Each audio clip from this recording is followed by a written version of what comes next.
Ahí ya se está pasando por Facebook. Y ahora voy a poner a grabar en esta computadora. ¿Querés, Juli y Lu, que vayamos dando ingreso a la gente y que esperemos 5 minutos? ¿O le damos Dale, voy admitiendo. arrancamos? ¿Cómo les parece bien? ¿Cómo les parece a ustedes? No, dale, vayamos admitiendo y 10 arrancamos. Bueno, Dale.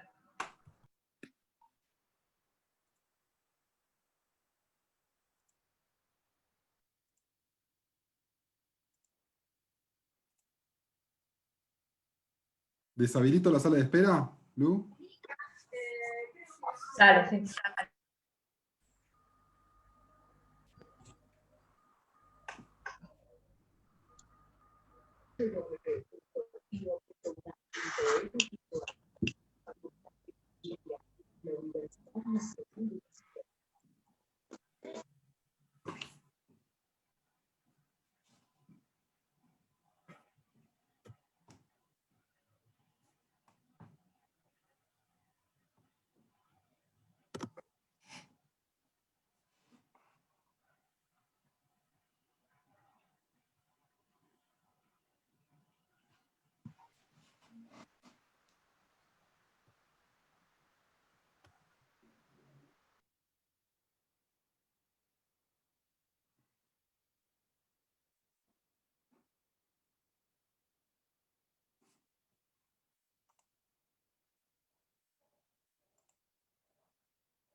Bueno, muy buenas tardes a todas y a todos.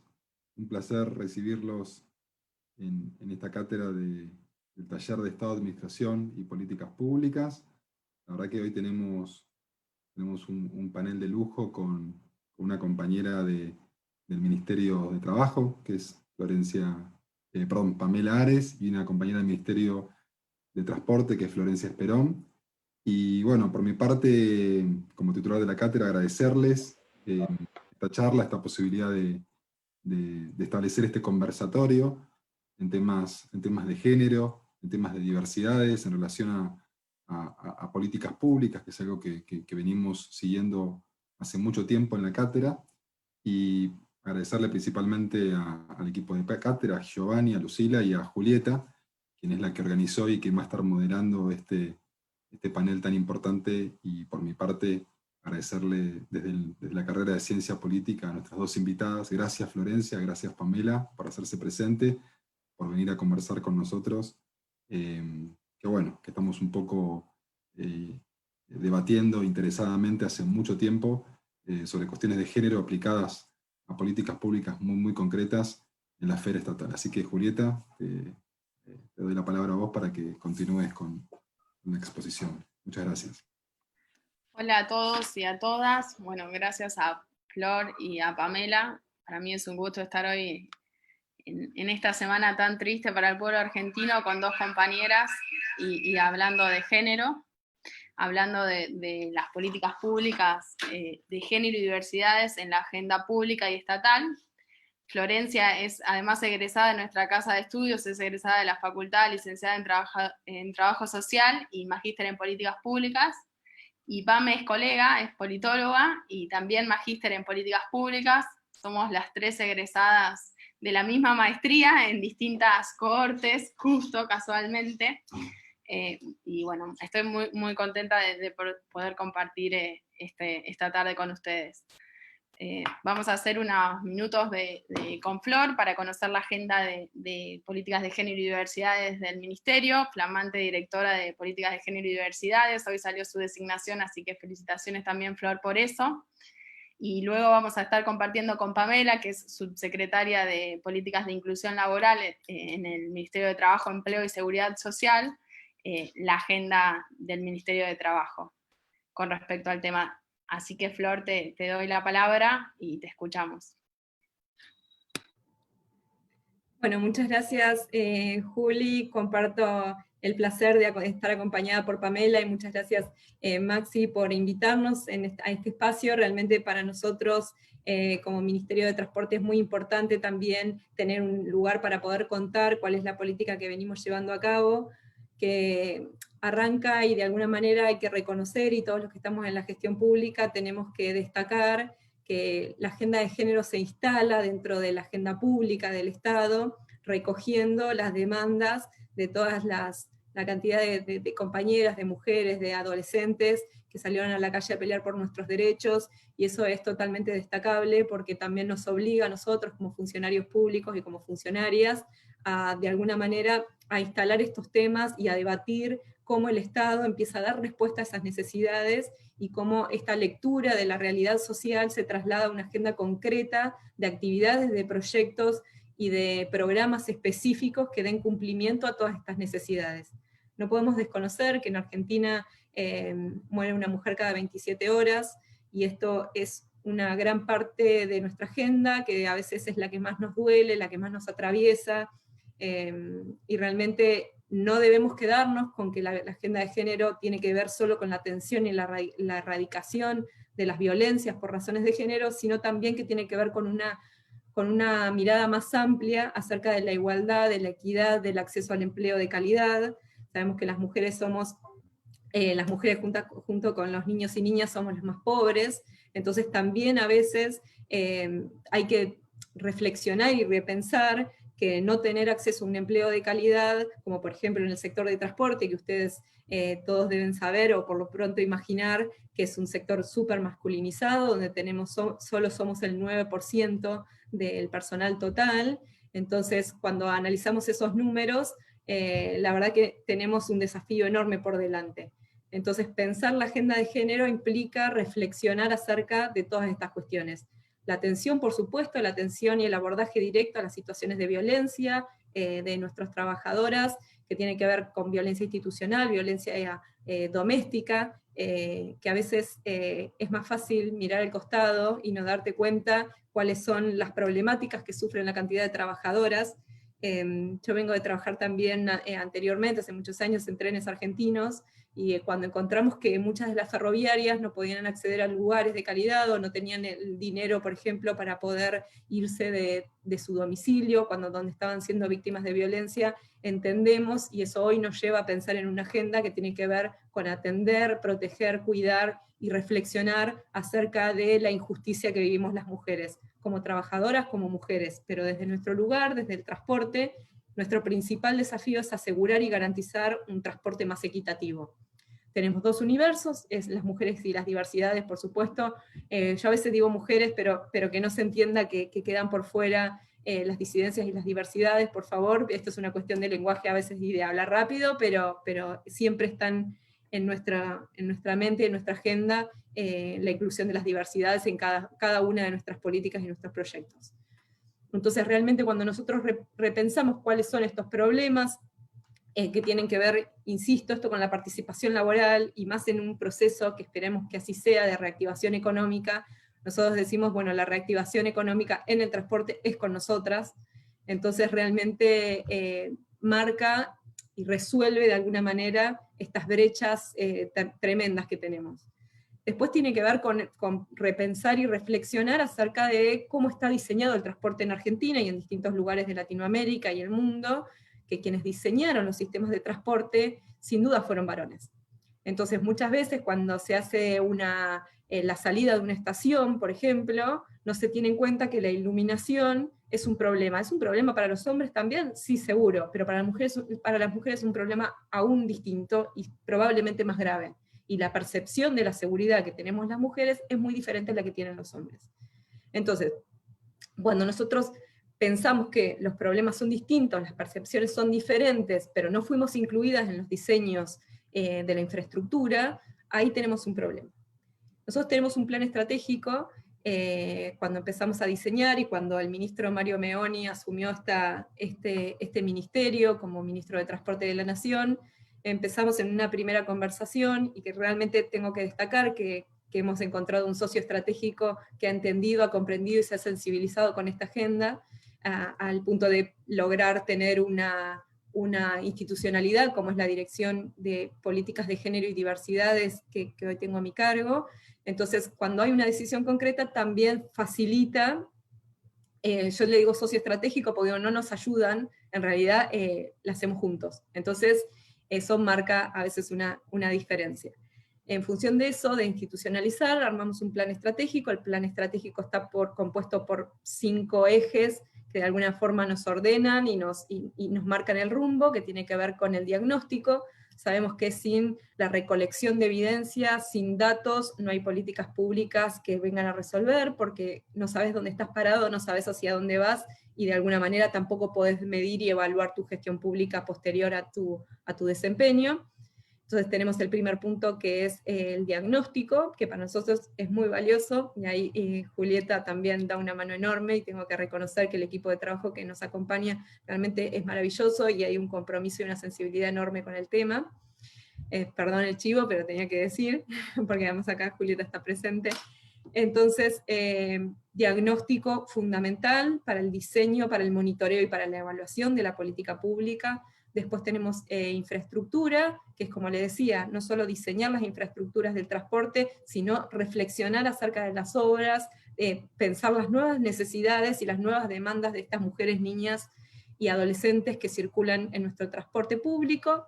También tenemos participación laboral, como les comentaba en un principio, que para nosotros es nuestra agenda próxima, nuestra agenda de futuro, es el transporte con nosotras como trabajadoras y como usuarias. Después tenemos también el abordaje de las violencias, que es un tema fundamental, y como les decía, que nos duele, que nos golpea, pero que hay que hacerse cargo y hay que atenderlo. Y también, por último, tenemos la articulación institucional. Y la articulación para nosotros es muy valiosa, porque hoy todos sabemos que las agendas de género y diversidad están en el top 10, podemos decir, de la colaboración, no solo de los organismos internacionales, y ahí también les cuento que estamos asumiendo la presidencia de la Red de Ciudades y Naciones del BID, que se llama Transport Gender Lab, donde compartimos experiencias con distintas ciudades y naciones de Latinoamérica, y realmente favorece, fortalece y hace más eficiente nuestra gestión cuando sabemos y nos nutrimos de experiencias de otras ciudades que han desarrollado algunos planes o algunos proyectos, o también podemos nosotros compartir nuestra agenda y nuestras experiencias de éxito para ser replicadas en otros países. Así que eso para nosotros es fundamental, bueno, no solo la agenda internacional, sino también la agenda nacional, con el Ministerio de las Mujeres, Géneros y Diversidad, con quienes tenemos una sinergia cotidiana, y bueno, y como por ejemplo con Pamela, o con distintas, principalmente mujeres, que estamos llevando estas agendas adelante en la gestión pública, con quienes hay un valor fundamental, y aquí por ahí aludo a una cuestión personal, que las mujeres venimos a traer el valor de la sororidad, que es tan valioso y tan distinta en las lógicas de poder dominantes en la gestión pública, y que a veces no se entiende o genera alguna resistencia, o realmente las mujeres, cuando practicamos la sororidad en la agenda pública, se nota la diferencia. Y así estamos desarrollando esta experiencia, que realmente es desafiante, es dolorosa a veces cuando te encontrás con realidades que estuvieron calladas tanto tiempo, pero también vale la pena. Así que realmente con mucho orgullo y con un desafío enorme, y sabiendo que esto es un compromiso que me atraviesa desde lo personal, pero principalmente es una obligación ética y moral que tengo que hacer. Esto se los digo desde lo personal. Cuando sabes que estás en el lugar correcto, no hay desafío que te pare, y no hay motor que nos detenga. Así que, bueno, no sé si tienen alguna duda, alguna consulta. Esto, Juli, me dirás después cómo hacemos, pero espero que les sirva compartirnos nuestra experiencia. Realmente el transporte está atravesado, las mujeres lo usamos más, lo usamos diferente, estamos a cargo generalmente, y ustedes saben esta desigualdad que tenemos de las tareas de cuidado. Entonces llevamos a los chicos al colegio, cuidamos a enfermos, cuidamos a adultos y adultas mayores. Entonces realmente usamos distinto, gastamos más, pero también somos las mayores beneficiarias de las tarifas y de los subsidios al transporte. Así que esos datos hacen que el transporte tenga la obligación de entenderse como un transporte con perspectiva de género. Y aquí estamos para eso, y para cumplir, y para estar a la altura de la situación. Bueno, muchísimas gracias. Y cualquier duda, acá estoy. Gracias, Flor. Ahora, después quiero que nos cuentes algunas cuestiones que recién mencionabas, relacionado a toda una feminización que hay de los subsidios en Argentina, que creo que también es modelo para la región vinculado a eso. Pero primero quiero escuchar a Pame y también su desafío desde el Ministerio de Trabajo para poner en agenda las políticas de género y diversidades. Bueno, buenas tardes, muchas gracias. Buenas tardes a todos, a todas y a todes. Muchas gracias, Maxi, un gusto encontrarte, siempre apostando a la educación pública, igual que Julieta. Julieta, como bien decía Florencia, es una gran compañera y una gran trabajadora comprometida en los temas de género, a donde esté y cuando le toque. Así que cuando Julieta me escribió para participar de este ámbito, por supuesto que le dije que sí. Me parece muy interesante el diálogo con la educación pública. Yo me anoté mientras la escuchaba a Florencia hablar. Yo quisiera, como buena politóloga, y también magíster en políticas públicas, como bien lo decía Julieta, pero que tengo también 2 posgrados y también estoy cursando un doctorado, les quiero decir y traer a esta casa de estudios la realidad. Yo tengo 35 años hoy, pero no cursé ninguna materia de género en mi carrera, ni en mi maestría, ni en uno de mis 2 posgrados, hasta que finalmente no hice un posgrado en desarrollo local con enfoque de género. Y esto, muchas veces quienes trabajamos en la atención y la prevención de las violencias contra las mujeres, es parte de lo que hemos luchado siempre y de lo que hemos manifestado. Bueno, ¿cómo puede ser que se reciban abogados y abogadas que entiendan de leyes pero no entiendan de perspectiva de género? Y entonces decíamos, ¿cómo puede ser cómo no vamos a tener una justicia patriarcal si en realidad se reciben y comienzan a ejercer y a hacer sus prácticas laborales sin tener una materia con perspectiva de género? No obstante, aquí les habla una politóloga, cientista social, feminista, que ha aprendido de género, primero atravesando las infinitas desigualdades, violencias y abusos que he atravesado a lo largo de mi vida, pero ni siquiera eso, porque una mujer víctima, y esto me parecía interesante porque es la agenda de política pública, nosotros cuando por ahí tomamos contacto o establecemos o conocemos esas historias de esas mujeres atravesadas por situaciones de violencia, no podemos esperar que tengan perspectiva de género por haber sufrido violencia de género, ¿no? Entonces, esto es algo que se aprende, se construye y se deconstruye. Y esto hoy está cambiando, me parece súper interesante. Parte de que esté cambiando es decir, bueno, estamos acá convocados por esta casa de estudio que nos permite reflexionar sobre la política pública con perspectiva de género, que yo no tuve esa oportunidad. Así que celebro que los tiempos estén cambiando y celebro esta iniciativa porque me parece fundamental. También hay que luchar a quienes discuten los planes de estudio, discutir por que esté incorporado dentro de las currículas de todas las carreras, no solamente de las ciencias sociales. Dicho esto, que sí me parece un aporte interesante y una demanda súper posible de llevar adelante, la escuchaba a Flor, que está haciendo un trabajo extraordinario en el Ministerio de Transporte, y pensaba en la hegemonía y en la colonialidad del saber, que justamente es lo que hace que nosotros tengamos que formarnos por nuestra propia cuenta, como esta idea de mirarnos desde dónde estudiamos y de dónde aprendemos lo que aprendemos para construir después las políticas públicas que construimos. Y cómo nos movemos en el ámbito de lo público, las mujeres para construir política pública, las disidencias y también los varones. El Estado nadie puede negar que tiene ADN patriarcal. Y sobre esto basta leer un poco a Rita Segato o escucharla en alguna conferencia, cuando Rita explica claramente cómo el Estado, los sindicatos, las organizaciones sectoriales, empresariales, la justicia, bueno, son organizaciones súper rígidas, verticales, piramidales, patriarcales. ¿Qué hay que ir rompiendo? Bueno, hay que ir rompiendo eso poco a poco, y eso se trabaja, bueno, tomando decisiones en el ámbito de lo público primero, en el diciembre, bueno, digamos, antes de diciembre del 2019, durante la campaña electoral, y este año el año que viene vamos a tener también una elección legislativa de medio término. Sería importante que estemos mirando cuáles son esas ofertas, para ver a quién votamos y a quiénes votamos, si esas ofertas, si esas promesas de campaña y esas plataformas tienen visión o no tienen visión de género, porque eso va a hacer que luego las políticas públicas que se lleven adelante tengan o no tengan perspectiva de género. Sin ir más lejos, diciembre del año 2019, asume el nuevo presidente, Alberto Fernández, y en la ley de ministerios aparece el Ministerio de las Mujeres, Géneros y Diversidad, que hacía mención Florencia. Me parece súper importante la visión desde los feminismos que atravesamos y la visión desde donde construimos política pública. Nosotros sabemos que es sumamente importante la transversalización de la política pública. La creación de un Ministerio de las Mujeres no salda de por sí ninguna deuda pendiente, simplemente jerarquiza un tema en la agenda, géneros y disidencias, para transversal y luego fortalecer en otros ministerios estas políticas públicas.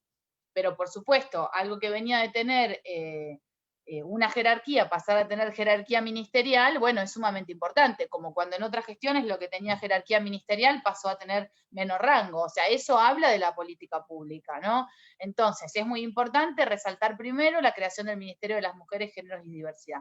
¿Con eso está saldada y toda la política pública de este gobierno con perspectiva de género ya está? ¿Es suficiente? No, para nada. Cada uno de los ministerios tiene que tener, así como el espacio recientemente, felicitaciones Florencia, la designación y áreas específicas de género para transversalizar adentro de sus ministerios y poder construir política dialogando con otros actores y actrices, líderes y lideresas dentro de esos ministerios, política pública.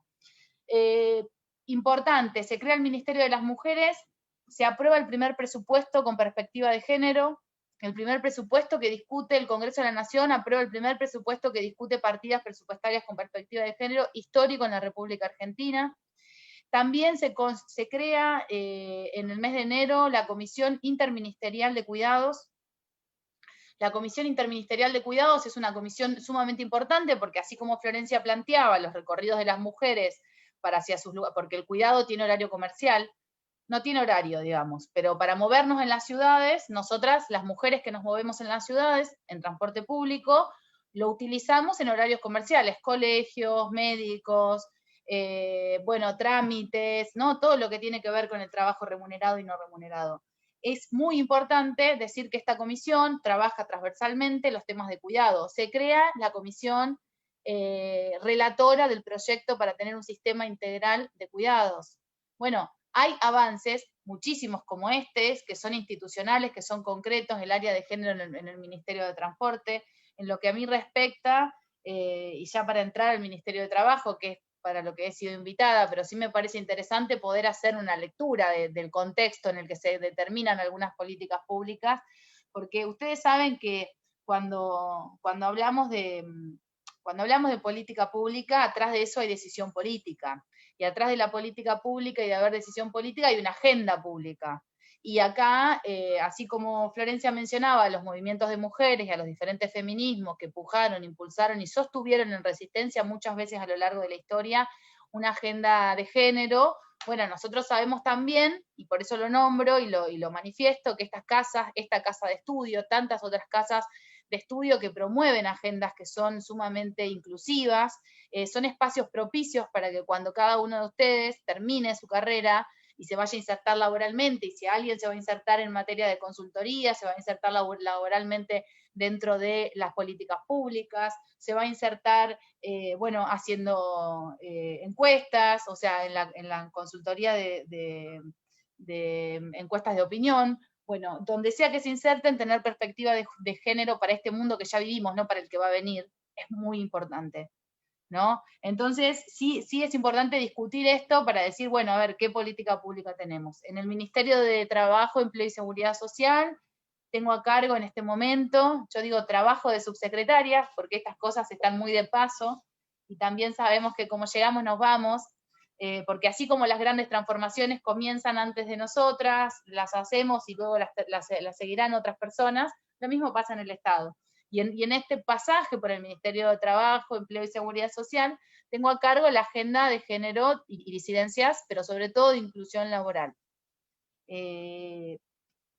Florencia tangencialmente tocó el tema de la maternidad, que a mí sí me parece importante, porque justamente el día de ayer escuchaba a Diana Mafía, compartíamos panel en un conversatorio de la intersindical por la lucha contra las violencias laborales, y Diana contaba, por ejemplo, en el ámbito de la ciencia y la tecnología, en el ámbito del CONICET, sobre todo, los numerosos estudios que hay, donde se observa que las mujeres retrasan, no los varones, y esto sí es bien binario, digamos, se retrasa la maternidad en las mujeres investigadoras, porque claramente para poder tener el mismo puntaje y poder crecer en los ámbitos académicos, retrasan la maternidad. Y como todavía, aunque a muchos de ustedes veo caras muy jóvenes, pensamos que la maternidad no es la tuya, Maxi, así que no te sonrías, digo la del resto del panel. Perdóname bueno, que para poner un poco... ya me había dado bronca cuando dijiste que habías hecho todas esas maestrías y el doctorado con 35 años, así que por favor no la embarres más aún todavía. No, que el doctorado no lo terminé. No, pero es importante porque las mujeres, mirad, fíjate vos, Maxi, lo que acabas de tocar, la calificación de las mujeres. Ustedes saben, y esto no es novedad, me parece interesante porque nosotras las mujeres tenemos que demostrar muchísimo más para, voy a decir competir, ¿no? Este término tan patriarcal, pero cuando hay que elegir entre una mujer y un varón para un puesto de toma de decisión, un puesto jerárquico en el ámbito privado, en la academia o en el ámbito público, bueno, las mujeres tenemos que tener mucha más calificación para demostrar que podemos, y además hay toda una rendición de cuentas que debemos dar sobre cómo llevamos adelante la maternidad. Y si bien creo que, ya vuelvo al tema del Ministerio de Trabajo, pero todo esto tiene que ver, porque tiene que ver con la inserción en nuestros ámbitos de desarrollo profesional y laborales.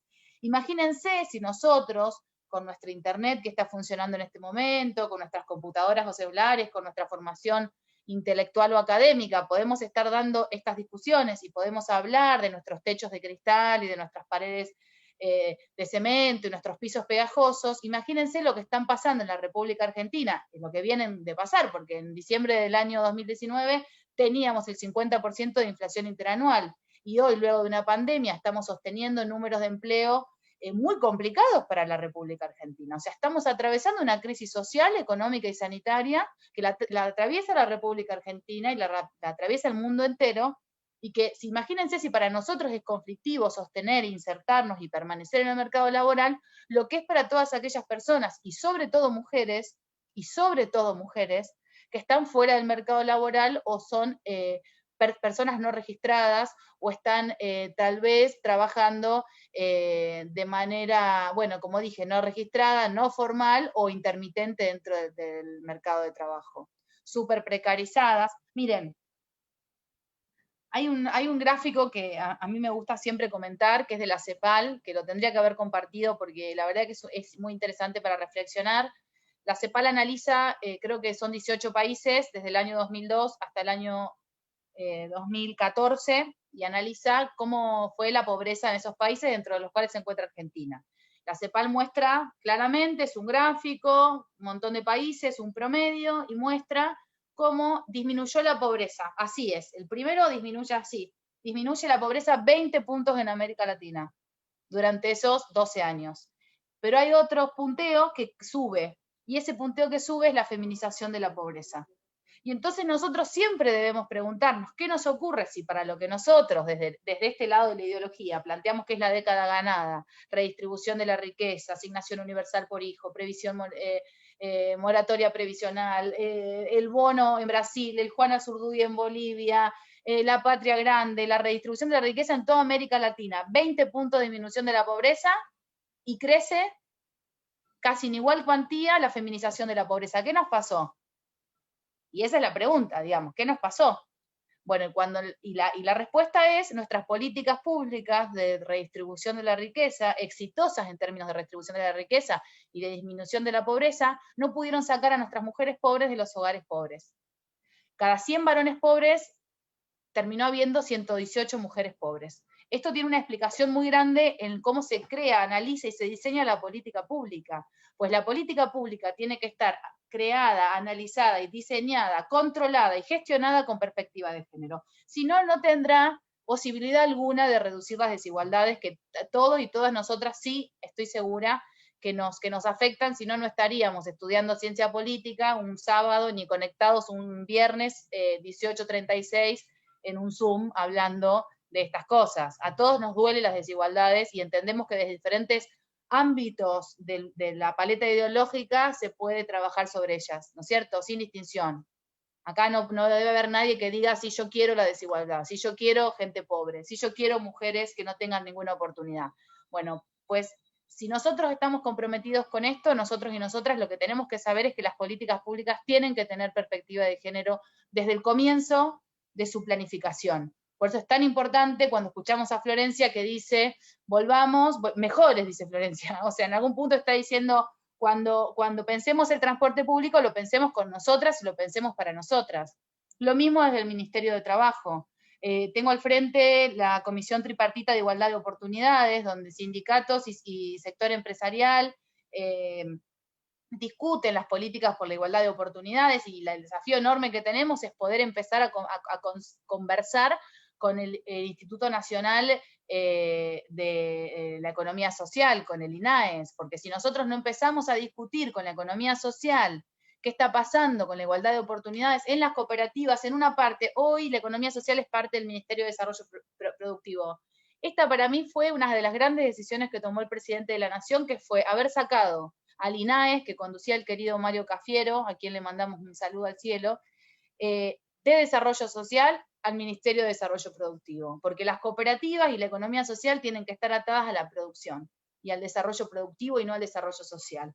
La economía, y ahí empezamos a hablar de nudos críticos, pero yo no quiero extenderme ni hablar de tantos nudos críticos ni ser tan polémica. Dentro del Ministerio de Trabajo, en mi área, inclusión de las mujeres y las disidencias, igualdad de oportunidades, cierre de brechas, nuevas formas de trabajo, consumos problemáticos en el ámbito laboral, sobre todo erradicación del trabajo infantil. Miren, lo saco un poco de pensar la política pública en el ámbito de las grandes ciudades y en el ámbito de la ciudad de Buenos Aires, y lo llevo a pensar de allá, desde donde vengo, de la provincia de Salta, o donde nací, en un pueblo muy pequeño de la provincia de La Pampa, pensar cómo son esas políticas de erradicación del trabajo infantil o de inclusión de las mujeres en el mercado laboral. Piensen que las mujeres traccionamos las infancias a los campos cuando se cosecha, cuando se siembra, cómo la falta de políticas de cuidado, o sea, pensar con perspectiva. Primero, mucho tiempo se trabajó sobre el trabajo infantil. Si se trabaja para erradicar el trabajo infantil y no se lo hace con perspectiva de género, no se piensa en cuidados. Si no pensamos en cuidados, no tenemos posibilidad de trabajar, de erradicar el trabajo infantil de manera profunda. Si no pensamos en igualdad de oportunidades, nosotros podemos tener una agenda, bueno, liberal, si se quiere, podemos tener una agenda, podemos hablar de nuestros techos de cristal y del avance de las mujeres en los lugares de toma de decisión y pensar que esa es la problemática del mundo, pero sin embargo, si queremos reducir las desigualdades, tendremos que pensar entonces dónde dejan las mujeres que cuidan de nuestros hijos a sus hijos cuando salen a trabajar. porque si nosotros no tenemos sistemas integrales de cuidados, con espacios de cuidado en las periferias de nuestras ciudades, con oportunidades, miren, yo nací en un pueblo de 5.000 habitantes que se llama Macachín, y migré a la ciudad de Buenos Aires, claramente porque la oportunidad de estudio estaba acá. Y cómo si no pensamos el arraigo, y si no pensamos la posibilidad de que muchas personas como yo puedan quedarse tal vez en sus provincias, en sus lugares, en sus ciudades del interior de las provincias a profesionalizarse, a trabajar, a desarrollarse, a poder alcanzar un sueño. Bueno, parte de pensar la política pública es pensarla con posibilidad de tener trabajo digno en los lugares donde nacemos y crecemos. Pero también para pensar en un trabajo digno tenemos que tener una oferta académica y una oferta de formación profesional ligada a eso. Entonces la agenda es como mucho más profunda y es por ahí donde tenemos que ir. No, creo que me extendí muchísimo, Julieta. Yo iría cerrando como para abrir alguna pregunta y contestar temas específicos del ministerio, me parece. Porque creo que me invitaste a hablar del ministerio y no dije casi nada. No, pero la verdad me enorgullece tanto que vos como Flor sean quienes ocupen estos lugares en los distintos organismos del Estado, porque las mujeres tenemos voces potentes que nos defienden y nos ponen en la agenda, así que yo estoy orgullosa de tener una amiga y una compañera en el Ministerio de Trabajo, ya lo sabés, y en el Ministerio de Transporte a Flor. Sé que Maxi quiere hacer algunas preguntas, así que Maxi, te dejo la primera pregunta a vos. Yo tengo miles, pero como yo tengo cierto spoiler, no quiero abusar de la agenda, así que te dejo, Maxi, las preguntas a vos. Qué feo como lo planteaste, Juli, porque parece como un privilegio de género, ¿no? Como que primero pregunta. No, la verdad que me gustó mucho las dos exposiciones, pero mientras la escuchaba tanto a Florencia como a Pamela, se me ocurrían un montón de preguntas. Simplemente un comentario, quiero hacer un comentario, y después les voy a hacer una pregunta a cada una de las expositoras, a las cuales les agradezco enormemente que puedan compartir la experiencia. El primer comentario es que uno por lo general no piensa en la aplicación práctica de este tipo de cuestiones de géneros hasta que no se topa con la problemática muy concreta, ¿no? En el marco de lo que lo circunda, ¿no? Yo creo que el primer gran choque que yo tuve en primera persona fui cuando fui padre de mellizos, ¿no? Los mellizos ahora tienen 7 años, tengo un nene y una nena, y me encontré ante esta problemática cuando hace unos cuantos años ya, cuando los chicos tenían meses recién, me acuerdo que fui con mi expareja, con la madre de los chicos, fuimos a un shopping, a un famoso shopping de la provincia de Buenos Aires, y luego de comer y estar con los chicos, tengo un nene y una nena, recién bebés, recién nacidos, bueno, los chicos, como ustedes saben, había que cambiarle el pañal. Entonces mi ex me dice, bueno, toma, te doy al nene, yo me quedo con la nena, cambialo vos, y yo la cambio de ella, y después agarramos y nos vamos. Entonces yo fui como un Carlitos al baño de varones de ese shopping, y me encontré con que no había un cambiador, que solamente había un cambiador de niños, de bebés, en el baño de mujeres. Entonces yo tenía dos posibilidades: o entraba yo con mi hijo a cambiar el pañal de mi hijo al baño de mujeres, o esperaba que lo haga la mamá de los chicos. Entonces digo, evidentemente quien diseñó esa política pública, ¿no? Por más de que no sea una política pública, sea un espacio privado, pero que en definitiva es un espacio en el cual circula mucha gente y que está sujeto a la regulación municipal, provincial, etc., no pensó en ningún momento en la posibilidad de que si vos sos hombre y que quizás estás solo, ¿no? O quizás sos hombre y estás con tu marido y tenés que cambiarle el pañal a tu hijo, en ningún momento pensó que podías hacerlo siendo hombre, ¿no? Digo, siempre especuló y pensó que ese era un trabajo para las mujeres, con lo cual eso, ahí me puse a pensar que en realidad cuando se habla de políticas de género, los hombres tendemos por lo general, ¿no? Digo, no sé si todos, pero por lo menos me pasaba a mí, a pensar que eso es algo para las mujeres. Y en realidad las políticas de género tienen que ver con la construcción de igualdad, y en realidad la construcción de igualdad no beneficia solamente a las mujeres, beneficia también a los otros géneros, en especial al nuestro. Esa es la reflexión. Después la pregunta, en primer lugar para Florencia, es: hace unos años, cuando viajé a la Ciudad de México DF, me acuerdo que, no sé si era el tren o era el metro, que había un vagón, una formación específica para mujeres. En su momento creo que tuve una discusión con mi ex, una discusión amable, ¿no? No una pelea, pero tuvimos un intercambio en relación a esto. ¿Qué nos parecía de esto? Porque la verdad que parece ser que en México el grado del acoso, el manoseo, sobre todo en los metros, en el subte y en el tren, es mucho más grave que incluso en Buenos Aires, que ya es muy grave de por sí. Entonces ahí, bueno, tuvimos esa discusión y la disyuntiva era si eso era algo positivo o era algo negativo, ¿no? Porque en algún punto era algo positivo porque era un lugar en donde esas prácticas evidentemente no sucedían, pero también en algún punto institucionalmente podía ser una invitación a que en todos los demás vagones, que era la gran mayoría, ¿no? Haya cierto permiso institucional para seguir haciendo lo que se venía haciendo. Esa es la primera pregunta para Florencia. Y en relación a Pamela, si bien sé que no es tu área específica, acá te interpelo más como colega, como politóloga, como mujer, como trabajadora del sector público y analista de la realidad, es que si está pensado a nivel ministerial o tienen algún tipo de reflexión en relación a, no sé si eventualmente volver a regular el tema de las asociaciones sindicales y ver el tema del género en la representación sindical, ¿no? Digo, en los sindicatos específicamente.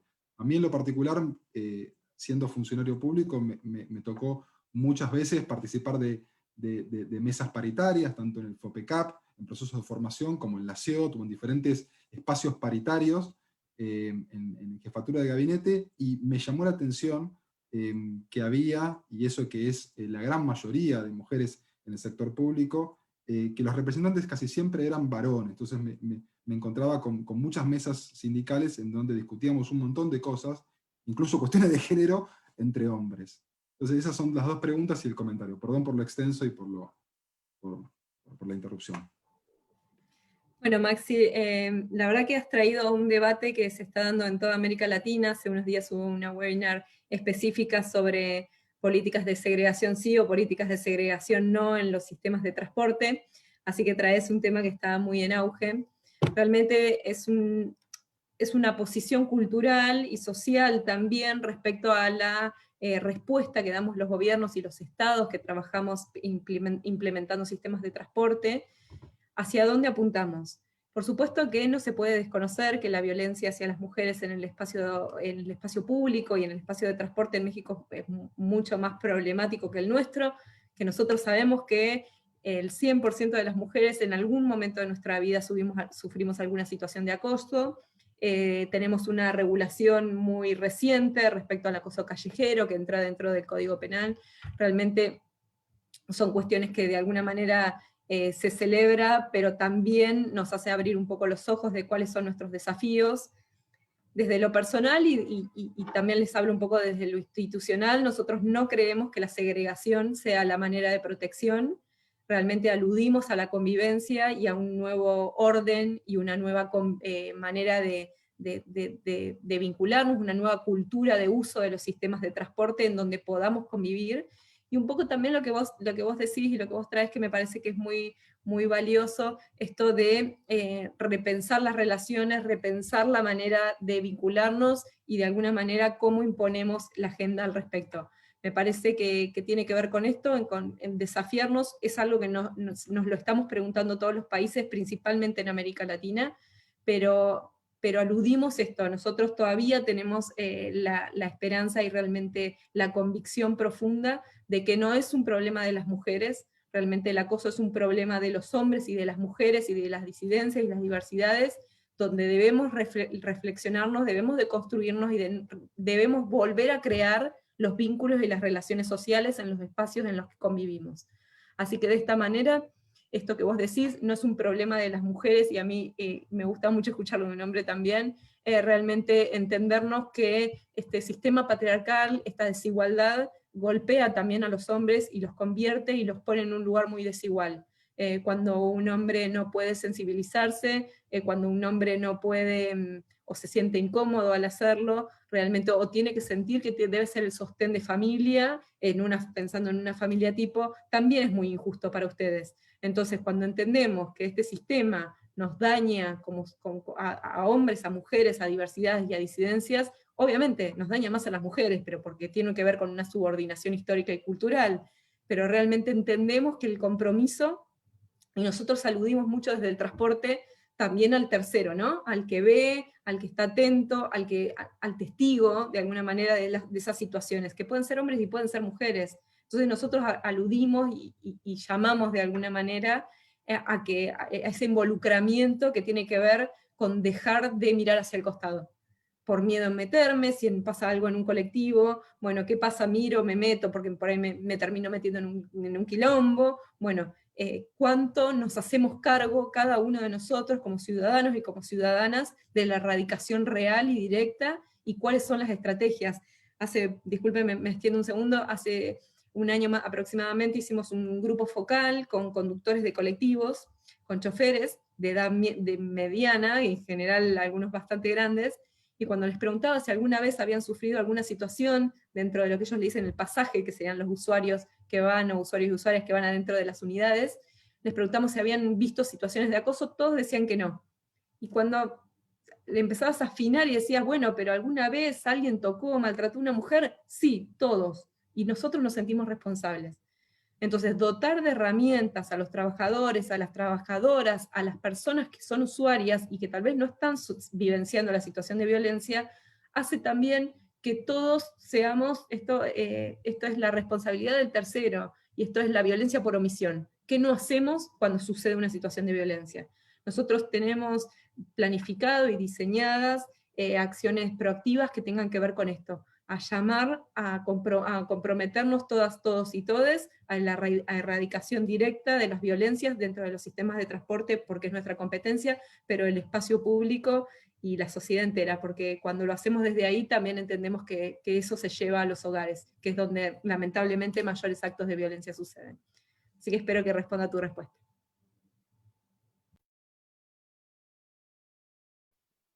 Bueno, a mí me parece interesante dejar una reflexión y problematizar sobre lo que acaba de comentar Maxi.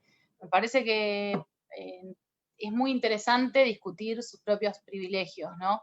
Que esto es lo que nos hace, es la primera parte para la deconstrucción y la construcción de algo diferente, es darnos cuenta que tenemos privilegios por sobre otras personas en una sociedad.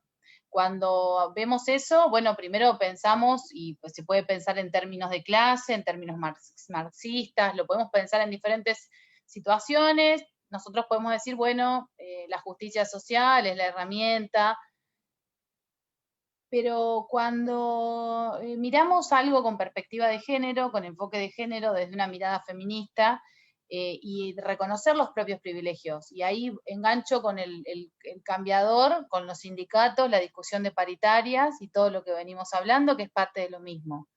Discutir y reconocer el propio privilegio. Cuando digo el propio privilegio, digo el que tenía en ese momento Maxi, de quien era entonces su compañera, la mamá de sus hijos. Digo el privilegio que resulta para un varón estar discutiendo una paritaria por sobre un montón de otras compañeras del movimiento obrero organizado que podrían estar en ese lugar. Pero también digo el privilegio que puedo tener yo sobre otras tantas mujeres que no tienen esas oportunidades. Y entonces yo respondo, cuando Maxi plantea que es una oportunidad para él poder cambiar a sus hijos o salir con sus hijos de paseo y salir y tener la oportunidad de atenderlos y todo eso, bueno, ahí Maxi se está replanteando algo. Lo pongo en tus términos porque vos lo mencionaste, Maxi. Fue una anécdota que has contado vos. Pero digamos, cuando empezamos a entender que la paternidad es un derecho, tiene que ver con el ejercicio de algo, que así como ser cuidados es un derecho humano inalienable a las personas, pero que el derecho a cuidar de los varones también es tan importante como el derecho a cuidar de las mujeres, y que algo que llamamos corresponsabilidad del cuidado dentro de los hogares no se da si no están dadas estas condiciones que son simbólicas, que son sociales y que son de construcción cultural, bueno, es muy complejo. Miren, en el transporte público, no es que me quiera meter en tu ámbito, Flor, pero me costaría mucho pensar que si un papá o un varón viene con un niño o una niña o un niño UPA, le den la silla. Y entonces también pensar como nosotros nos pensamos en los espacios públicos. Digamos, cuando paternamos o cuando maternamos, es muy interesante pensar en el derecho de los varones a cuidar. y a paternar. Y para mí este es el gran cambio, las nuevas masculinidades, y también los varones a entender que, porque vos sabés, Maxi, que para que las mujeres, obviamente, ver el tema de la discusión de paritarias, el tema del cupo es algo que ya está establecido, digamos, el cupo sindical, y que sin embargo no es efectivo.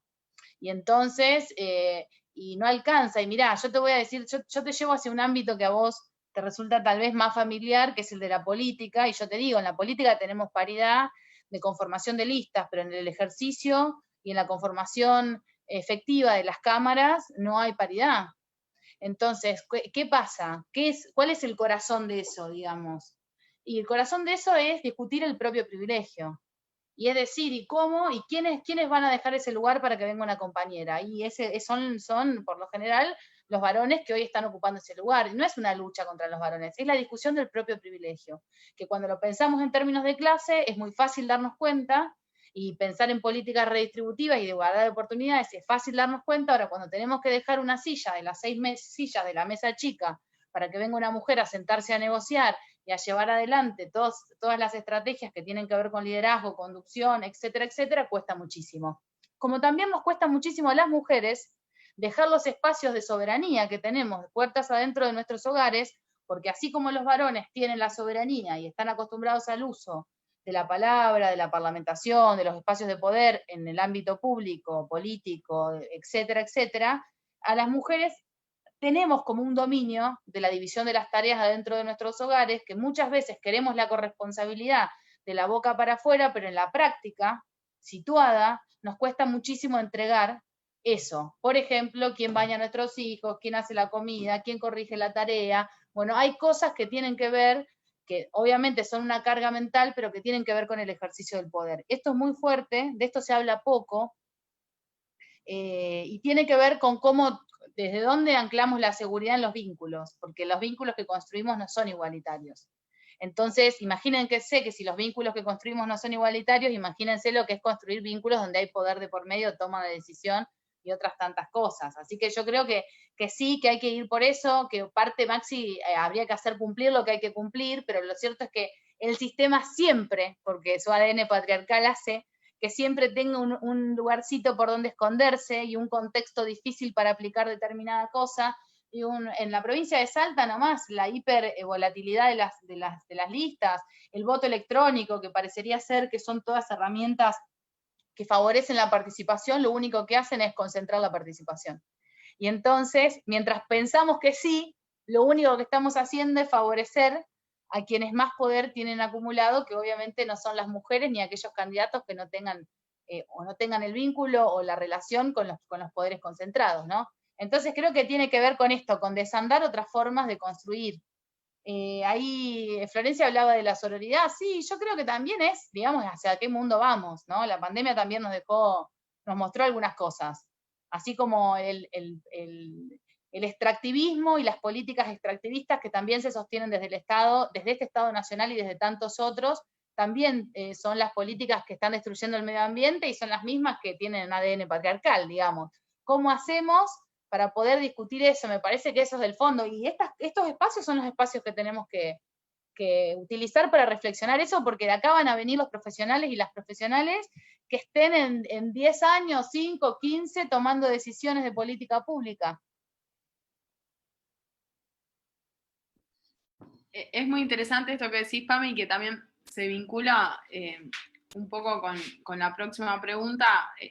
Una cuestión a discutir es cómo mejoramos la participación política de las mujeres en los sindicatos, pero también hay un paso previo o al menos paralelo, que es cómo mejoramos la participación laboral de las mujeres en algunos lugares. Flor decía cuando hablaba que las mujeres somos un 9% de las trabajadoras en el sector transporte, entonces hasta es lógico que seamos muy pocas en los sindicatos. La fraternidad, el gremio de maquinistas, no hay mujeres maquinistas en Argentina, o hay muy pocas en realidad. Entonces también hay como una complejidad asociada a la participación laboral de la mujer. Y ahí Rodrigo, con quien discutí todo el año pasado sobre la participación de las mujeres en los sindicatos, pregunta a Flor cómo sería desarrollar el transporte con perspectiva de género en políticas concretas. Bueno, contesto, Rodrigo. Políticas concretas son primero solicitar, por ejemplo, nosotros una de las primeras instancias que hicimos, solicitar una cantidad innumerable de datos a todos los organismos dependientes de este ministerio, a empresas privadas del sector y a nuestro propio ministerio, que nos digan cuántas mujeres hay, cuántos hombres hay, quiénes se toman las licencias, cuál es la participación gremial de mujeres, cómo son los salarios. Entonces, primero lo que hicimos es entender dónde estamos. Esto es un poco lo que les decía, gestionar con evidencia. Nosotros, entonces, cuando descubrimos con los datos, cosa que hipótesis que por suerte no falló, que las mujeres ante mayor calificación, tenían mayor calificación pero menos participación, un poco se constató esto que decía Pamela hace un ratito, estamos más calificadas, nos piden más certificaciones para ocupar los mismos lugares. Y cuando hablamos de brechas, hay brechas concretas. Entonces, más allá de que la estructura estatal tiene escalas similares, entonces nos dicen, no, en el Estado no hay desigualdad porque cobran lo mismo, pero cuando lo haces la distribución jerárquica, te das cuenta que efectivamente sí hay una brecha, porque no llegamos. Entonces, una política concreta, y que me parece que esto es muy fundamental para que los que gestionamos la política pública, y realmente este mensaje sí se los quiero dejar, porque además yo soy una fanática de los datos, necesitamos información, necesitamos saber de dónde salimos, de dónde estamos, y para también poder monitorearnos y medirnos a nosotros como funcionarios o como funcionarias. Necesitamos entender cuál es la realidad. Y Argentina, esto es una opinión personal, pero tiene una deuda eterna con la construcción de datos y de información respecto, por lo pronto, al sector de transporte. Entonces nosotros tenemos una política concreta, fue salir a pedir información que generó discusión, y eso es bastante positivo, porque cuando genera discusión es porque realmente estás tocando algún punto de inflexión. Entonces cuando genera discusión, pero también te parás y necesitas que te den esa brecha, hay algo ahí que vos tenés una herramienta concreta y real que no permite una discusión subjetiva. Y esto nos permite también pararnos en que las políticas de género, las opiniones que tengamos, una cosa es la opinión personal y otra cosa es nuestra obligación como gestores públicos y como funcionarios y funcionarias. Entonces ahí el pedido de información es una política concreta y real. Podría enumerarte también todas las acciones, que acá tengo todo pegado en mi oficina, tengo ahí un collage hecho. Tenemos muchísimas acciones, como por ejemplo fomentar acciones proactivas para que las mujeres accedan a licencias de conducir profesional, porque sabemos que solo el 0,4% de las licencias profesionales de conducir que permiten, por ejemplo, manejar un camión o conducir un colectivo de larga distancia o un colectivo de línea, solo el 0,4 está dada para las mujeres, y entonces hacer acciones proactivas, como sean becas o programas de inserción, son políticas concretas y reales que vienen a disminuir esta brecha. Gracias, Flor. La siguiente pregunta de Luz está vinculada a Ley Micaela y consulta si funciona en la práctica y si ustedes perciben cambios o mejoras en ese sentido en los funcionarios públicos de sus respectivos ministerios. Si alguien de las dos quiere comenzar. Bueno, yo te contesto, Luz. ¿Cómo estás? Gracias por haberte quedado además en toda la charla. Me parece muy interesante la ley Micaela, es importante, primero porque es una ley simbólica y de reparación para Micaela, que además fue brutalmente asesinada por su femicida, entonces ya el solo hecho de tener su nombre y que sea una reparación me parece importante. Sobre la práctica, creo que sí, que es un cambio que, bueno, como todo cambio y toda transformación es gradual. No hay cambios que se producen y se generan de un día al otro, hay decisiones políticas de comenzar a dar estas capacitaciones, hacerlas, y que los más altos funcionarios, que por supuesto son varones, se sienten a escuchar una ley y una capacitación con las personas que más saben de este tema, que están al frente de los temas y con perspectiva de género y feministas, y sí, es un cambio. Hoy, básicamente lo que yo te decía al principio, cuando pensamos en el Ministerio de las Mujeres, Géneros y Diversidad, ves lo que está comentando Florencia, lo que podría comentarte yo en materia de políticas de inclusión laboral de las mujeres y las disidencias. Ustedes imagínense que saber si hoy es difícil para las mujeres que están en peores condiciones, imagínense lo que están pasando aquellas personas trans que tienen un promedio de vida de 35 años de edad y que solamente son marginadas desde el momento de sus familias primero y de la sociedad después, porque solo les queda muchas veces prostituirse, teniendo apenas, nosotros pensamos en trabajo infantil y trabajo forzoso, y ustedes piensen que si bien para nosotros la prostitución no es un trabajo, las compañeras de los movimientos trans están prostituyéndose de 13, 14, 15 años porque es el único medio y la única alternativa que van a tener. Entonces, poder poner esto de manifiesto y que los funcionarios, altos funcionarios y funcionarios de este gobierno estén tomando esas capacitaciones, me parece que va a generar, ya genera una apertura enorme, te doy fe de esto en el Ministerio de Trabajo, y va a generar además la posibilidad de estar con otra apertura y otra perspectiva cuando llegan los proyectos de política pública, porque así como no hay, sin datos no hay política pública, sin presupuesto tampoco. Entonces, son como las dos patas de lo mismo, digamos. Sin datos no podés, intuitivamente es como hacer una investigación desde la intuición nada más. Bueno, depende del método que utilices, y bueno, no voy a entrar en esa parte, pero si es quali, si es quanti, si no sé qué, pero en algún punto la intuición es solo una partecita por donde decidís ir, con datos, inclusive pensando en métodos cuantitativos, en métodos cualitativos, donde hay una entrevista en profundidad, donde hay toda una selección. Bueno, vos necesitas evidencia para tomar una decisión de política pública, y además necesitas presupuesto. El presupuesto se aprobó con perspectiva de género en las dos cámaras, es hoy una realidad, es la ley de leyes de este gobierno. Bueno, eso está. Yo creo que puede ser la primera evidencia que vemos en la política pública de haber incorporado la ley Micaela y estas decisiones y estos desafíos que tenemos por delante. Flor, no sé si querés agregar algo más.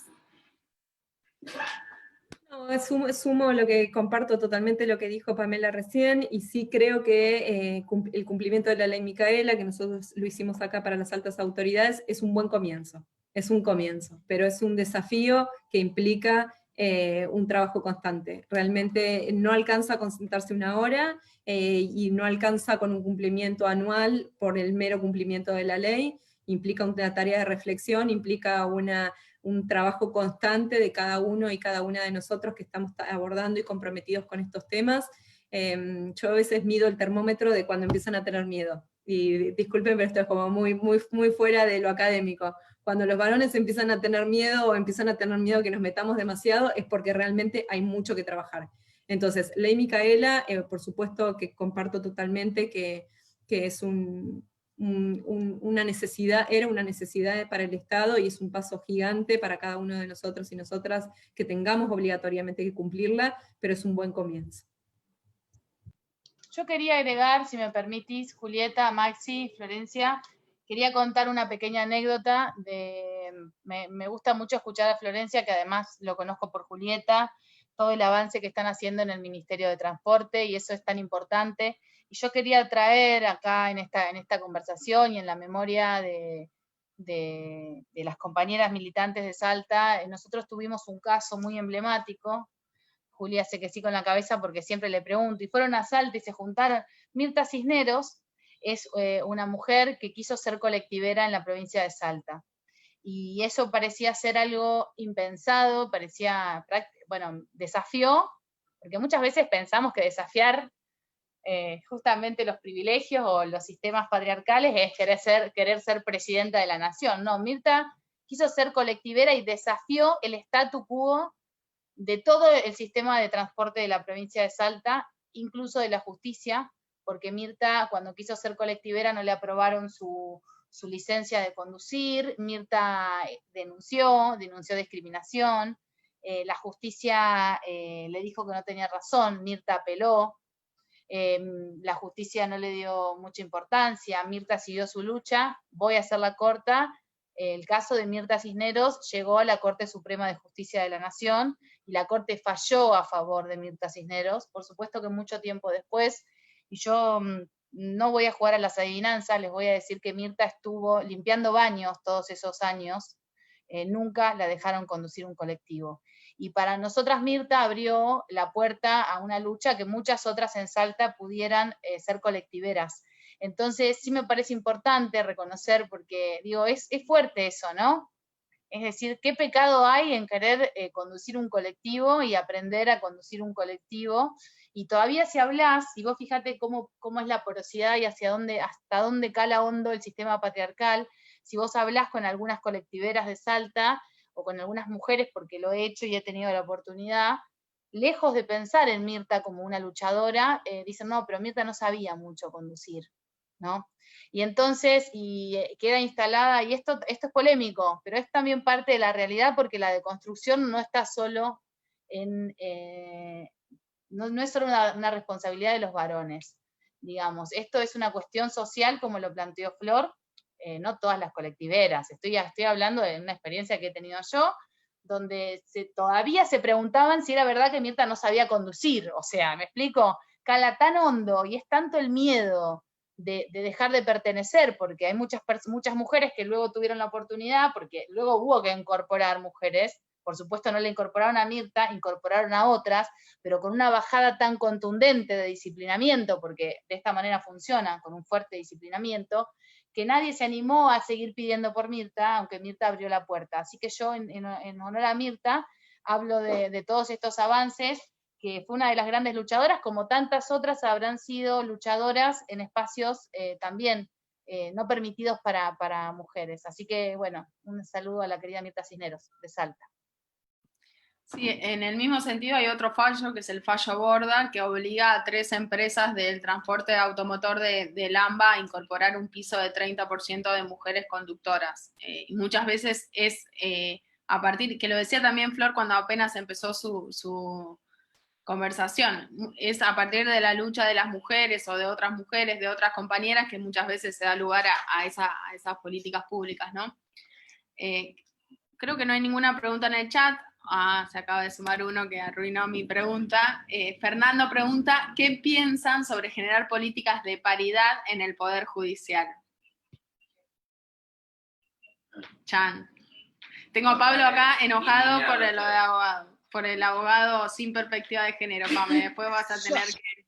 Yo creo que la justicia, quienes trabajan hoy en la justicia, primero deben pagar ganancias, que eso sería el primer gran privilegio que hay que discutir con la justicia, además, porque digamos, la madre de los privilegios es el no pago de ganancias de las personas que están en la justicia. Así que un saludo a mi amigo Pablo, pero lo cierto es que tenemos que poder discutir esto, y así discutir tantos otros privilegios. En la Corte tenemos una mujer, en casación tenemos una, y así una, ¿no? Y digo, bueno, esto pasa, porque es muy difícil, o sea, es una batalla que de verdad que es cultural, pero es cultural, parece que la cultura es alguien tocando una guitarra o pintando un cuadro, ¿no? Somos nosotros todos los días y nosotras cuando decidimos hacer una actividad o no hacerla, ¿no? Y qué importante esto, Julieta. Yo creo que, obviamente, 2020, yo entré a la universidad en el año 2003, y lógicamente, ¿cuánto cambió? 17 años donde cambió todo, digamos, todo. Pero nunca tuve, y en mi facultad, en mi universidad que no era pública, bueno, no es todavía pública, digamos, no es que no era y ahora sí, que no es pública, había muchas charlas todo el tiempo con grandes líderes, y nunca alguien que venga y que hable de esto, del feminismo, de las luchas que se dan.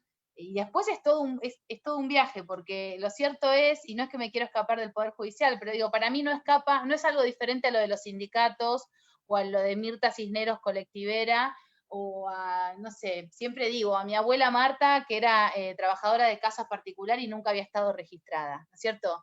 Para mí no hay diferencia. Las vulnerabilidades son muchas, las violencias son muchas, y los privilegios son siempre los mismos, y lo que tenemos que hacer es dar batalla contra eso, ¿no? Entonces, primero discutir los privilegios.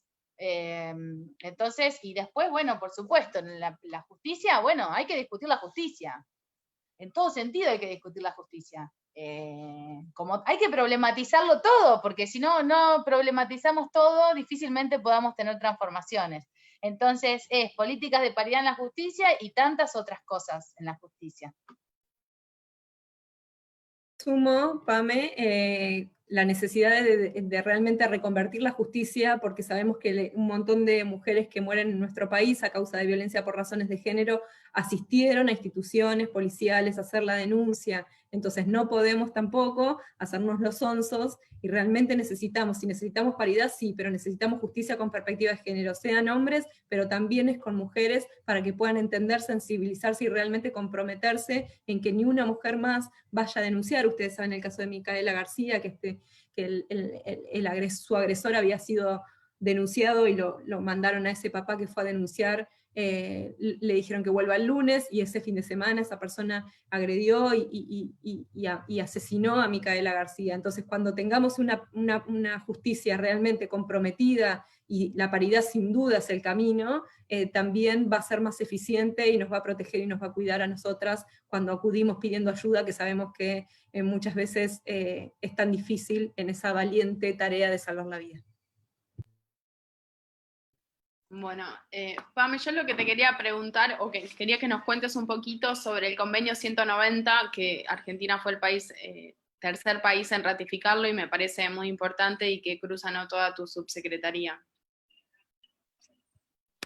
Sí, perfecto, sí, porque me enganché muchísimo con que sean estudiantes de la misma carrera de la que yo fui, pero es cierto, el convenio 190, que también es muy importante, y en esto hay algo muy amoroso, ¿no? De decir que el convenio 190 es producto de la lucha de mujeres sindicales, de las mujeres trabajadoras, que pueden no estar discutiendo una paritaria, pero estuvieron en la resistencia, en la construcción de esta importantísimo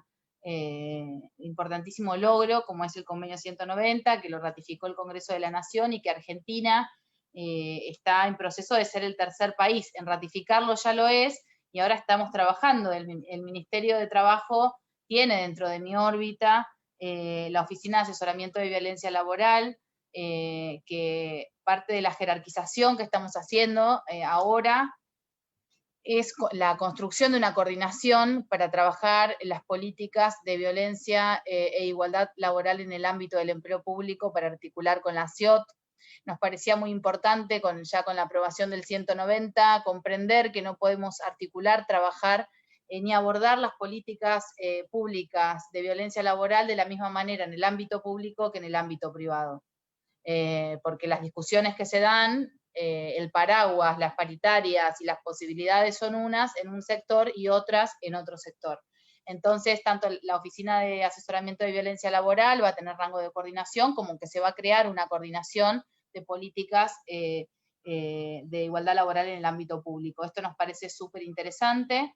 Vamos a estar además llevando adelante una comisión relatora del proyecto de ley del 190, porque ahora hay que discutir la regulación para la República Argentina, y además de eso vamos a estar llevando adelante, se van a abrir las inscripciones en el mes de diciembre, y se van a realizar durante todo el mes de febrero una capacitación llevada adelante por el Ministerio de Trabajo, que luego que se ratifique también va a ser para el INAP, porque una vez que se termine el proceso de ratificación, que se apruebe la ley, que la OIT, el Ministerio de Trabajo es mandante de la Organización Internacional del Trabajo. Una vez que terminemos todo ese proceso como país, vamos a también trabajar desde la formación del empleo público, el convenio 190, ¿no? Poder pensar, no digo en una ley Micaela, pero sí poder pensar en cómo formamos a los agentes y las agentes del Estado en materia de violencia laboral con perspectiva de género. Y este convenio es tan revolucionario que incorpora la violencia laboral por razones de género y el abuso en el ámbito del trabajo. Y ustedes saben, así como nosotros muchas veces, y nosotras escuchamos muchas mujeres que van, que denuncian, que dicen, siempre son las mujeres las que tienen que dejar el trabajo por situaciones de acoso o de violencia. 7 de cada 10 personas que denuncian en esta oficina, en nuestra oficina, son mujeres. Las denuncias en el transcurso de la pandemia, también un 70% de quienes más denuncian son mujeres, ¿no? Y cómo la posibilidad, y en esto sumo y agrego una cuestión más que estuvimos llevando adelante desde el Ministerio de Trabajo, que es la reglamentación de la ley del teletrabajo, que también se aprobó durante este periodo, y que es tan importante esta ley que aprobamos, y esta reglamentación tiene algo fundamental a lo que decían tanto Julieta como Maximiliano, como Florencia, que es la conciliación y las horas de cuidado. Esto le permite a los trabajadores poder hacer un corte por razones de cuidado en su horario laboral y en su continuidad. Y esto es muy importante porque todos sabemos que la gran mentira del neoliberalismo es el multitasking, o sea, la nueva opresión es el multitasking. Hacernos creer que las mujeres podemos hacer muchísimas cosas a la vez es realmente la posibilidad de estarnos comprando el discurso que nos oprime. Un discurso hiperproductivista, un discurso que nos dice que podemos estar cuidando, estudiando, siendo exitosas, sin estrés y gestionando además no sé qué cosas, solamente terminamos con enormes, y hacen así con la cabeza, burnout, porque el burnout es la cabeza quemada, y todas las enfermedades de salud mental que se conocen, que afectan, por supuesto, a todas las personas, pero mucho más a las mujeres por cuestiones de gestión del cuidado y de sostenimiento del empleo. Y así como la crisis del 2008, perdón, pero sí esto lo quiero decir porque me parece muy importante, la crisis de Estados Unidos, ustedes recuerdan, una crisis económica muy grande, afectó mayoritariamente a los varones, ahora esta crisis afectó mayoritariamente a las mujeres. No solo porque somos quienes más estamos en los empleos informales, sino porque además tenemos empleos más precarizados, informales, y tenemos al cuidado de nuestros hijos y nuestras hijas. Entonces hago un llamamiento para reflexionar sobre esto, porque si bien está el convenio 190 y trabajamos sobre la reglamentación del teletrabajo y la regulación del mismo, sabemos que estamos en una condición de extrema vulnerabilidad. Así que es ahí hacia donde tenemos que ir, hacia tomar conciencia y políticas que cuiden el trabajo de las mujeres, pero sobre todo de la salud mental, para quienes todavía tienen trabajo puedan seguirlo ejerciendo de una manera saludable. Bueno, gracias a ambas por haber compartido esta tarde de viernes, un placer escucharlas y bueno, todo el éxito que se merecen en la gestión y que seguro van a tener por el compromiso que le ponen a cada una de las cosas que hacen. Gracias a todos por participar y bueno, nos vemos pronto. Muchas gracias, Perdón, Florencia, quería Pamela, Julieta, agradecer por porque... organizarlo. A Luz, quiere Perdón, hablar. Maxi, quería agradecerles porque la verdad es que fue una charla muy interesante y ver mujeres trabajando en política pública de género, la verdad que se me pone piel de gallina. Bueno, gracias porque disfruté mucho la charla. Y bueno, Gracias. gracias a la cátedra que da esta posibilidad, obvio, ¿no? Gracias. Gracias, Luz. Gracias, y gracias a cada uno de ustedes por el respeto también y por la escucha activa. Nos encantó, la verdad que nos encantó esto, quedó grabado y está en la página de Espacios Políticos de Facebook, así que si en algún momento lo quieren ver o verse o replicarlo, también eso es posible. Así que bueno, muchas gracias Florencia, muchas gracias Pamela, la verdad que muy inspirador y como decía recién, gracias también a Julieta por haberlo organizado. Así que cuenten con nosotros para seguir pensando en conjunto. La verdad que esto siempre digo que es parte de un cambio no solamente de las políticas públicas, sino también un cambio cultural, ¿no? Digo, Así es. un poco preguntaban de la ley Micaela, y yo en lo personal fue uno de los que primero implementó eso cuando estuve en el INAP, y me tocó trabajar con los ministerios en la implementación de la ley Micaela, y si bien al principio parece que las cuestiones que uno hace no tienen impacto, va generando un cambio cultural, ese cambio cultural es evidente, es arrollador, uno lo puede contrastar. Yo que tengo un par de años más que ustedes, me lo hizo notar alegremente la colega de La Pampa, Barra Salta. Me acuerdo cuando yo, por ejemplo, era chico, esto siempre lo cuento en todas mis clases, tanto de grado como de posgrado, me acuerdo cuando yo era chico, que estaban normalizadas un montón de cosas que hoy merecerían y merecen el repudio público, ¿no? el repudio de la sociedad. No sé, me acuerdo cuando yo era chico me gustaba una banda de rock que se llamaba Los Violadores, ¿no? Imagínense hoy socialmente, ¿no? Garantizar cierta impunidad sin cultura de cancelación a una banda que se autodenomina Violadores, ¿no? Que está tipificado en el delito penal. O incluso me acuerdo ver con la chica que me cuidaba en mi casa, ver La extraña dama, ¿no? Con Luisa Culioc. Sí, mirábamos telenovelas, y me acuerdo a Raldo Andrés pegándole cachetadas enormes a un montón de mujeres, y ese era el ícono de la masculinidad, y estaba bien visto, y era parte del ser hombre y ser masculino, la agresión física, ¿no? En el prime time de la televisión argentina, y a todos nos parecía muy bien. Las cosas que nos parecían bien hace 20 años, o hace 15 años, o hace 30 años, hoy nos parecen mal, y eso tiene que ver con el cambio cultural que se va dando, ¿no? A veces las políticas públicas tienen un impacto que es un impacto que se mide quizá por datos, ¿no? Y me gustó que menciona al margen que las dos expositoras hablaron mucho de políticas basadas en evidencia, ¿no? De datos. Me quedé sorprendido con que solamente el 0,4% de las mujeres tienen licencia profesional. Eso me pareció como muy raro. Hubiese esperado no sé, un 40%, o ni siquiera un 4%, pero un 0,4% realmente quedé como en shock.